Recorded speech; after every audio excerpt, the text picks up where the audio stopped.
তো গাইস, তো আজ চলে যাচ্ছি ভালো ভালো জিনিসপাতি আনতে। তো টোটোয় যাচ্ছি, তো চলে এলাম হাড়ি করা দোকানে। তো ভাঁটাগুলো দেখতে পাচ্ছি কেমন বটে। তো চলে এলাম একটা দোকানে ভালো ভালো জিনিসপাতি। তো মশারি নিয়ে নেবো লাস্ট কালকে, তো ভাবিনি। তো লাস্ট কালকে বাস স্টেশনে বাসে চেপে ঘর।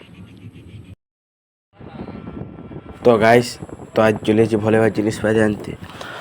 তো খাতড়া যাচ্ছি, তো টোটোয় আমরা যাচ্ছি। তো খাতড়ায় নামে গেছি, তো গলির এখন যাচ্ছি।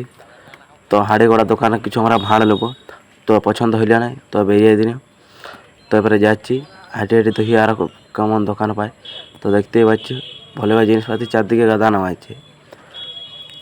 তো চলে এলাম একটা ভাড় দোকানকে। তো দেখতে পাচ্ছি ভাড়, তো এখানে ভলিবার সমস্ত কিছু জিনিসই আছে। তো চলো দেখা যাচ্ছি কেমন বটে। তো দেখতে পাচ্ছি কেমন বটে, ফুল তুলে এখানে সবাই আছে। এখানে ফল রাখারও জিনিস আছে। তো এটা হচ্ছে দোকান, মালা তালা সব আছে। তো আমরা এখন নেবো এই যেটি লিচ্ছি, ছটা কাটছি, এটি আমাদেরই বটে। তো এটা দুপুরে নিচ্ছি, তো লিয়া হয়ে গেল। তো এবারে বাস স্টেশন থেকে যাচ্ছি, তো বাসে যাবে ঘর যেতে হোক। তো আমাদের বাস স্টেশনটা দেখাচ্ছি চলো কেমন বটে। তো এটা হচ্ছে আমাদের বাস স্টেশন, দেখতেই পাচ্ছ কম বাস দাঁড়ায় আছে। তো এটা খাতড়ার বাস স্টেশন, মানে একটু বাস স্টেশনটা ছোটো হইলেও তো বাস স্টেশন বটে। তো চলো বাসে যাওয়া যাক।